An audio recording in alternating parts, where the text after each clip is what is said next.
Hello students, solve करेंगे exercise 5.2 का question number 6। Is -150 a term of 11, 8, 5, 2 and so on while. Question है कि ये जो -150 है ये 11, 8, 5, 2 ये जो एपी हमें गिवन है इसकी टर्म है या नहीं, और फिर अपने आंसर को जस्टिफाई करना है।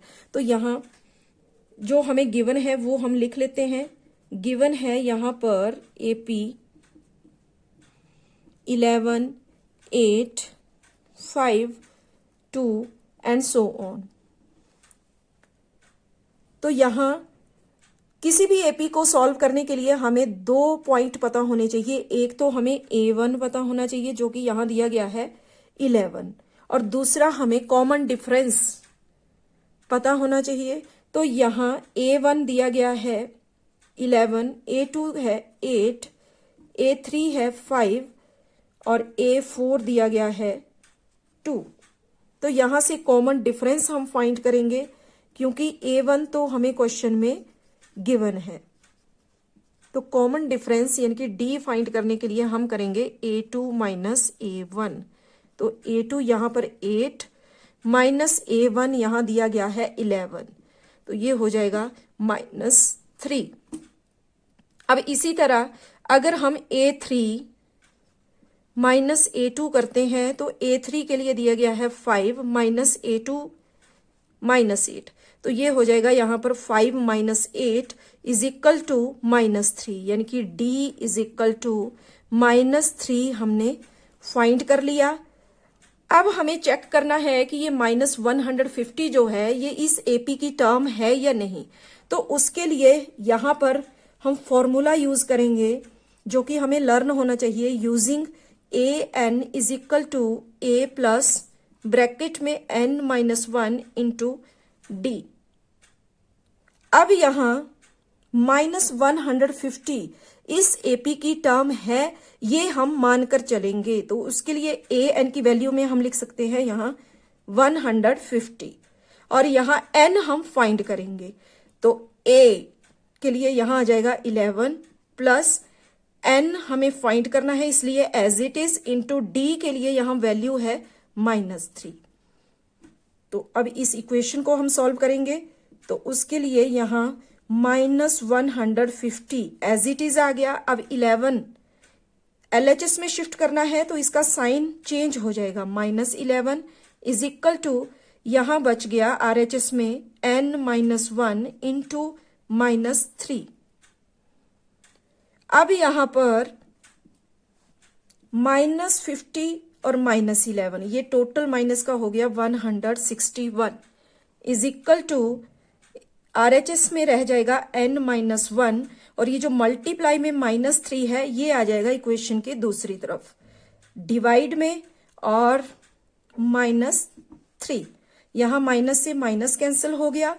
अब इसके बाद हमने n की वैल्यू फाइंड करनी है तो उसके लिए n को यहीं रखेंगे और ये जो -1 है ये आ जाएगा इक्वेशन की दूसरी तरफ। तो उसके लिए पहले हम लिख लेंगे 161/3 और ये -1 यहां आ गया +1 में।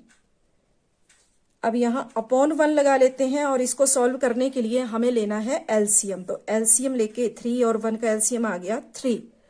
अब यहां 3 डिवाइड 3 161 से 1 को मल्टीप्लाई किया तो सेम नंबर मिलेगा। आगे प्लस 3 डिवाइड 1 3 3 1 जा 3 इज इक्वल टू n। तो ये हो जाएगा यहां पर 161 plus 3 164/3 is equal to n। इनकी n की वैल्यू जो है वो एक फ्रैक्शनल नंबर आ गया यहां पर, जबकि जो एपी है उसमें सारे नंबर जो हैं वो नेचुरल नंबर हैं। ठीक है, और अगर इसको हम आगे सॉल्व करें जैसे 164 को डिवाइड करके देखते हैं 3 के साथ तो यहां 3 5 जा 15 1 यहां 14 हुआ 3 4 जा 12 फिर यहां 2 बच जाएगा। अब यहां डेसिमल लगाएंगे तो फिर 3 6 जा 18 जो कि कहीं भी खत्म नहीं होने वाला है, कंप्लीटली डिवाइड नहीं होगा। तो इसको अगर हम मिक्स्ड फ्रैक्शन की फॉर्म में लिख लें तो ये हो जाएगा। मिक्स्ड फ्रैक्शन में किस तरह से लिखते हैं, क्यू आर अपॉन डी, यानी कि क्वोशिएंट आ जाएगा यहां पर जो कि 54 है, और न्यूमरेटर में आ जाएगा यहां पर रिमाइंडर जो कि 2 दिया गया है, और डी डिवाइजर है यहां पर 3 इज इक्वल टू n। तो n यहां पर आ रहा है 54 एंड 2 अपॉन 3, ठीक है। और एपी में जितने भी नंबर हैं वो सारे नेचुरल नंबर हैं।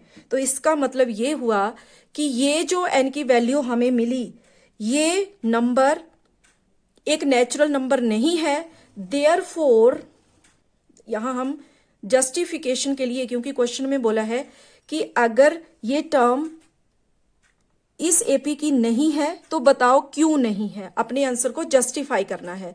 तो जस्टिफिकेशन के लिए हम यहां लिख सकते हैं कि n इज इक्वल टू, जो अभी हमने फाइंड किया, 54 and 2 upon 3 is not a natural number, so it is not a term of given AP। इस तरह से हम अपने आंसर को जस्टिफाई कर सकते हैं। Thank you.